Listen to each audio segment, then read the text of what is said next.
Let's take you to some other news making headlines this morning, and we're heading to Zimbabwe. The saying, you can never take drama out of politics, is proving to be true with Zimbabwe's opposition politics, as former MDC-T Vice President Tho-ko-zane Khupe, who split from the MDC-T in February of this year, has endorsed opposition party CCC led by Nelson Chamisa in the coming by-election. Khupe, who made the announcement at a press conference in Bulawayo yesterday, said she was throwing her weight behind the firebrand young politician who's building a strong foundation towards a resounding victory in 2023, and she urged her supporters to rally behind Nelson Chamisa. So let all of us rally behind President Nelson Chamisa as we prepare for 2023 election, as it is going to be a defining moment for every citizen in this country. I thank you. Well, she noted that she would be conducting a door-to-door campaign encouraging citizens to vote for Nelson Chamisa. Well, joining us live from Harare is political analyst Sidex Muradzikwa. Thank you for being here this morning. What does this mean for Zimbabwean opposition politics, if you put it that way, political parties and the likes? Well, thank you for having me this morning. And what I can say from these dramatical political events which are unfolding in Zimbabwe is that in politics, we don't have permanent enemies, we do have permanent interests. So actually, I'm one of those people who were actually shocked by this political development, whereby an opposition figure, Tho-ko-zane Khupe, who was at the center of mayhem and who was at the center of political mayhem and despondency within the main opposition party, which is now being led by Nelson Chamisa. He has actually made a U about 10, and she is actually supporting Nelson Chamisa. It baffles the political minds and the citizens of Zimbabwe.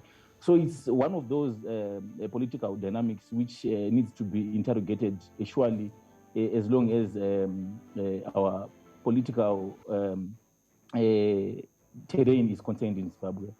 All right, now looking at the statement from the CCC leader, that's Nelson Chamisa himself, who rejected an offer from the current president, Mnangagwa, talking about the GNU. Can you walk us down memory lane? Because we know the GNU was brought up in 2008 when the former president, the late president himself, and the two late presidents, that's Robert Mugabe and Chagira themselves, had this same GNU, but somehow it's been called a mistake in history.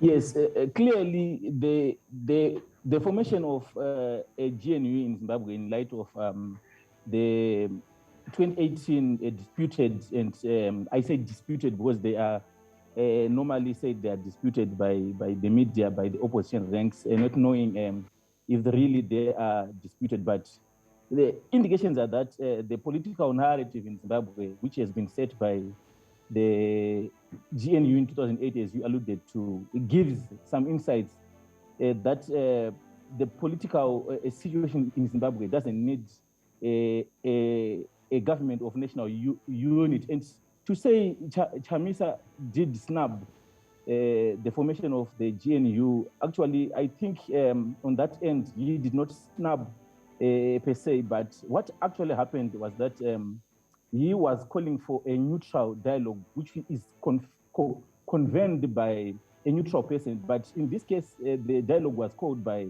the president, in which the opposition leader, Nelson Chamisa, was claimed to have been rigged by the same person who is now calling for the dialogue. So in my view, Chamisa didn't actually snub the dialogue or the possibility of a GNU, but he did snub the person who was convening or who was at the center of the news, which was supposed to propel a GNU. So Chamisa actually did not snub the possibility of a GNU. And actually, there was no such news. But what was there was that the person who was supposed to be a part of the dialogue was actually convening the dialogue. Chamisa was saying, no, we should call for a neutral person who should sit down with us, and if we are going to chart the pathway forward for the future of this country, let it be so. But Mnangagwa is not supposed to be the person who is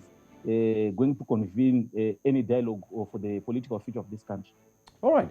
Let me ask this question, by the way. I mean, leaving an opposition party and all of a sudden campaigning for a new party and a person. Well, is Dr. Khupe a game changer for Nelson Chamisa CCC, or does this guarantee more votes? How do you look at this? Well, to say Dr. Khupe can actually bring many votes or any political significance to Nelson Chamisa, actually it's a false narrative. It's a narrative that doesn't hold water in Zimbabwean politics, especially when we interrogate the relevance of yourself as a former MDC person. I think his political significance in Zimbabwean opposition body politics is overrated. Clearly, we can actually take a closer look on the number of the votes he garnered in 2018. She garnered merely 45,000 votes. So his political relevance is actually overrated. So I don't see herself being a force to reckon with and a force that can add value to Nelson Chamisa's political party.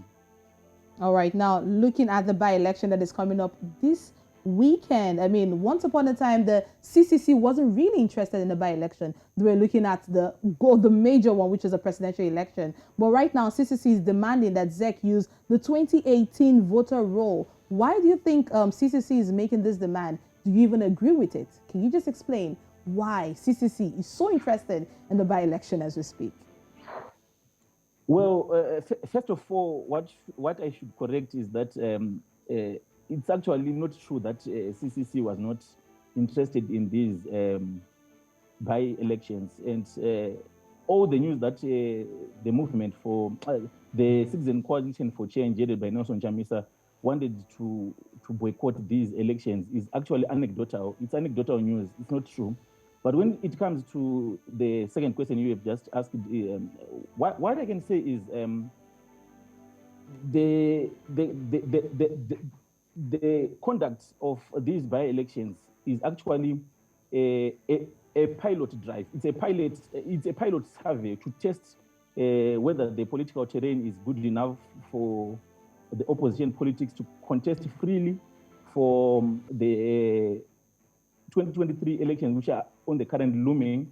So I think Nelson Chamisa he has all the right, the political right to participate in these elections, and these elections are actually of relevant to him and other political oppositions in Zimbabwe. I say so, why? Because in 2023, we are going for a national harmonized election. So these elections will give a litmus test to the relevance or to whatever which is going to be unfolding in 2023. So we are actually pushing for the political reforms in Zimbabwe, which this 2022 by-elections will give a litmus test to the future coming elections. All right. Well, we want to say thank you so much for giving us insight into what Khupe is doing. That's Dr. Khupe, and of course, canvassing for another politician who doesn't belong to a party, by the way. Thank you for being here. We appreciate your presence on Breakfast Central. Thank you very much.